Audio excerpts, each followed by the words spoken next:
नमस्कार प्यारे बच्चों, आपका हमारी इस ऑनलाइन क्लास में स्वागत है। प्यारे बच्चों, हम कक्षा 8 के पाठ्यक्रम के अनुसार संसाधन नामक अध्याय का अध्ययन कर रहे थे और इस अध्याय में हमने सीखा कि संसाधन किसे कहते हैं, अपने घर में प्रयोग होने वाले संसाधन कौन कौन से हैं और कोई वस्तु संसाधन कब बनती है, पेटेंट क्या है और प्रौद्योगिकी क्या है, ये सब हमने सीखा था। और उसके बाद में एक क्वेश्चन मैंने आपको अतिरिक्त दिया था पिछली क्लास में, अगर आपने वो नहीं देखा है तो हमारे इस वेबसाइट पे चैनल पे जा कर के देख सकते हैं। संसाधन कितने भागों में वर्गीकृत है। चलिए आज अगली क्लास जो है हम आगे शुरू करते हैं और देखते हैं कि आपने क्या सीखा है पिछले अध्याय में और आगे क्या सीखेंगे। चलिए शुरू करते हैं। तो हमने इस पाठ को यहाँ तक पढ़ लिया था कि मनुष्य भी एक प्रकार का संसाधन है। संसाधनों के प्रकार। सामान्यतः संसाधनों को प्राकृतिक और मानव निर्मित और मानव में वर्गीकृत किया जाता है। अर्थात संसाधन 3 प्रकार से वर्गीकृत करते हैं हम। पहला प्राकृतिक संसाधन, दूसरा मानव निर्मित संसाधन और तीसरा मानव, क्योंकि मानव भी एक संसाधन है। मानव ने ही, मनुष्य ने ही बाकी संसाधनों को विकसित किया है। तो सबसे पहले पढ़ेंगे हम प्राकृतिक संसाधन किसे कहते हैं। जो संसाधन प्रकृति से प्राप्त होते हैं और अधिक संशोधन के बिना उपयोग में लाए जाते हैं, प्राकृतिक संसाधन कहलाते हैं। अर्थात ऐसी वस्तुएं जो हमारी आवश्यकताओं को पूर्ति करती है वो संसाधन कहलाती हैं। और जो वस्तुएं हमें प्रकृति से मिलती हैं और डायरेक्ट सीधे के सीधा हम उसका प्रयोग करते हैं, बिना किसी अधिक संशोधन के या बिना किसी संशोधन के, बिना किसी बदलाव के हम जिसका प्रयोग करते हैं, ऐसे संसाधन प्राकृतिक संसाधन कहलाते हैं।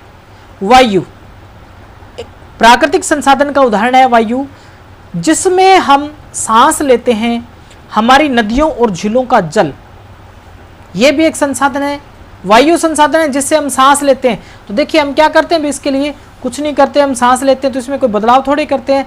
जैसे प्रकृति ने दिया है वैसा एज इट इज़ हम इसका प्रयोग करते हैं, तो ये संसाधन है।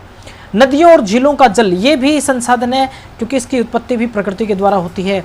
मृदा और खनिज, मृदा और मिट्टी और खनिज जो है ये भी प्राकृतिक संसाधन है, प्रकृति द्वारा ही ये तैयार किए जाते हैं। सभी प्राकृतिक संसाधन है ये जो हमने बताए हैं, वायु, नदियों का और झीलों का जल, मृदा, खनिज, ये सब प्राकृतिक संसाधन हैं।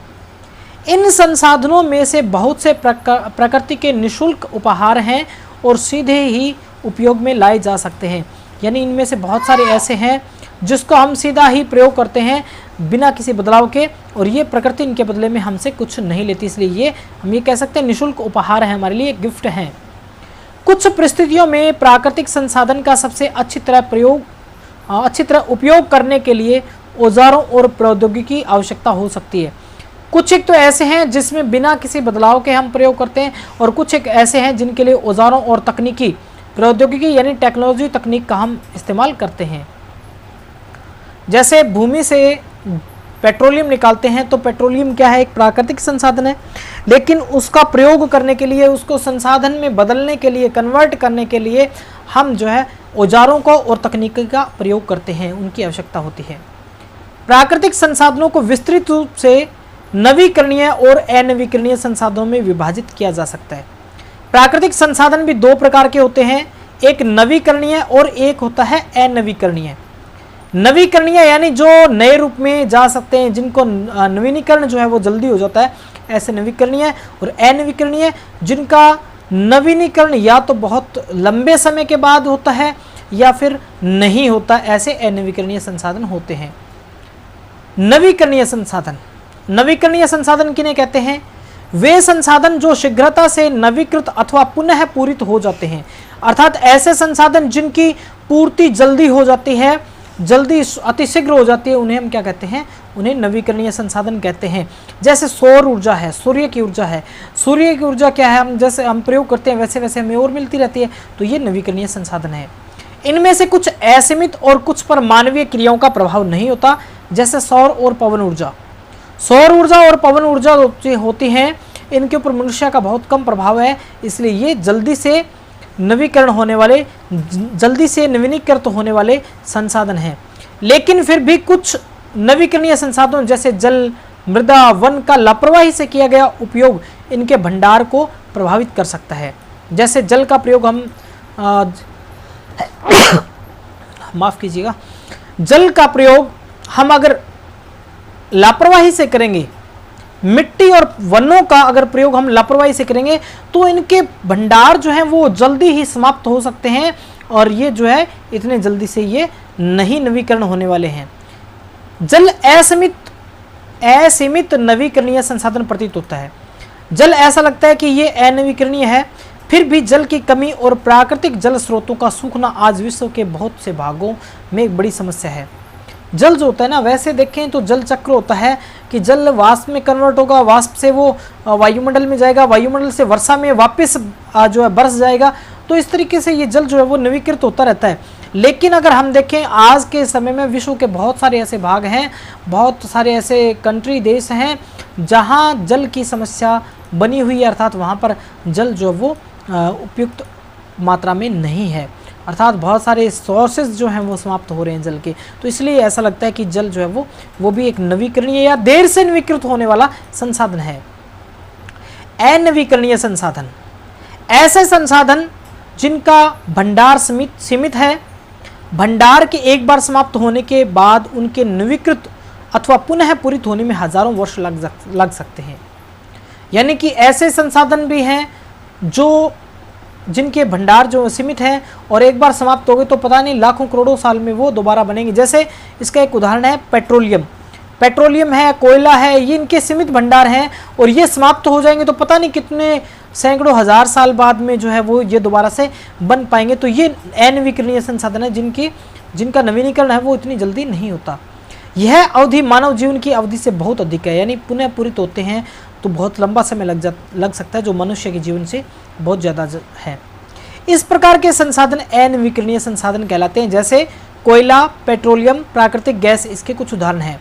तो ये जो है वो सारे के सारे किसके हैं, अनवीकरणीय के हैं। पेट्रोलियम अगर समाप्त हो जाएगा तो फिर क्या होगा, फिर पता नहीं कब जो है दोबारा से ये पेट्रोलियम बनेगा, किस प्रकार बनेगा, कहाँ मिलेगा, ये हम कुछ नहीं कह सकते। तो ये ऐसे जो है वो अनवीकरणीय संसाधन कहलाते हैं। प्राकृतिक संसाधनों का वितरण भूभाग, जलवायु, ऊंचाई जैसे अनेक भौतिक कारकों पर निर्भर करता है। यानी कि जो प्राकृतिक संसाधन है वो कहीं अधिक हैं, कहीं कम है।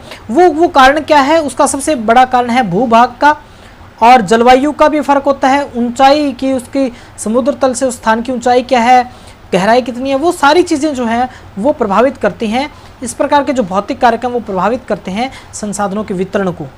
यानी कि हम देखें तो बहुत सारी जगह ऐसी है जहाँ जो है बाढ़ आती है, ठीक है, और बहुत सारे स्थान ऐसे होते हैं जहाँ पर वर्षा होती ही नहीं है, जहाँ सूखा रहता है और बहुत सारा नुकसान होता है सूखे की वजह से। तो वो क्या कारण है, वो उस भूभाग की जलवायु, उसकी ऊंचाई या उसकी जो स्थिति है उस स्थिति के अनुसार ऐसा होता है।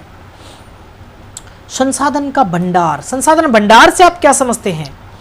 संसाधन भंडार का अर्थ है यह उपयोग के लिए संसाधन की उपलब्ध मात्रा, यानी कि जो हमारे पास कितना वो संसाधन कितनी मात्रा में उपलब्ध है, उस संसाधन की मात्रा को हम क्या कहते हैं, उसका भंडार कहते हैं।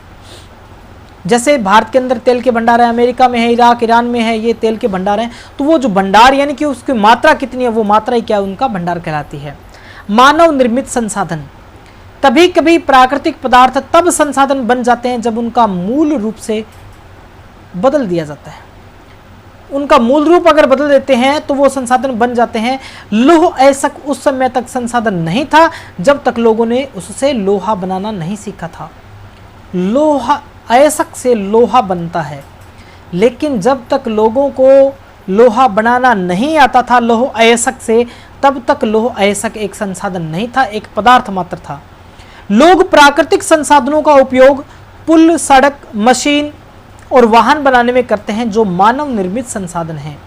जैसे पुल है, सड़क है, मशीन है, वाहन है, ये अलग अलग चीज़ें, इन अलग अलग चीज़ों को इकट्ठा करके मनुष्य ने उसको एक बना दिया, तो वो क्या हो गया, मानव निर्मित संसाधन हो गया। उसे मानव निर्मित संसाधन कहेंगे। प्रौद्योगिकी भी एक मानव निर्मित संसाधन है, अर्थात जो टेक्नोलॉजी है, तकनीक है, वो भी क्या एक मानव निर्मित संसाधन है। इसलिए हम जैसे लोग प्राकृतिक संसाधनों का उपयोग करके मानव निर्मित संसाधन बनाते हैं, मोना ने समझाते हुए कहा। राजू ने स्वीकृति में सिर हिला दिया। बच्चे आपसे मैं बात कर रहे हैं और बातचीत में देखिए आपने बहुत सारी चीज़ें सीख ली हैं। तो प्यारे बच्चों, उम्मीद है बहुत अच्छे से आपको समझ में आया होगा। अगर अभी तक समझ में नहीं आया तो एक बार और देख लीजिए। और अब चलते हैं हमारे गृह कार्य की ओर कि इसमें से आपने क्या क्या करना है। तो इसमें से आपने पिछले वीडियो में पिछली क्लास के आधार पर 6 प्रश्न कर लिए थे और अगले जो है 6 प्रश्न इसमें है। पहला है प्राकृतिक संसाधन किसे कहते हैं। वीडियो को रोक करके आप लिख लीजिए और इसको अपने शब्दों में पुस्तक की सहायता से करना है। प्राकृतिक संसाधनों के प्रकार भी लिखने हैं। हमने बताया था प्राकृतिक संसाधन जो है वो कौन कौन से प्रकार के होते हैं। नवीकरणीय संसाधन किसे कहते हैं, इनके कोई 3 उदाहरण लिखने हैं। अनवीकरणीय संसाधन क्या होते हैं, इनके उदाहरण लिखने हैं। संसाधन भंडार से आप क्या समझते हैं ये भी लिखना है। और मानव निर्मित संसाधन से क्या अभिप्राय है, अपने शब्दों में आपकी समझ के अनुसार आपने लिखना है। और मानव निर्मित संसाधन क्या होते हैं ये बताना है आपने और इसके 3 उदाहरण आपने लिखने हैं। तो प्यारे बच्चों, उम्मीद करता हूँ समझ में आया होगा। इसी तरीके से जुड़े रहिए और अपनी पढ़ाई को सुचारू रूप से जारी रखिए। वीडियो देखने के लिए बहुत बहुत धन्यवाद।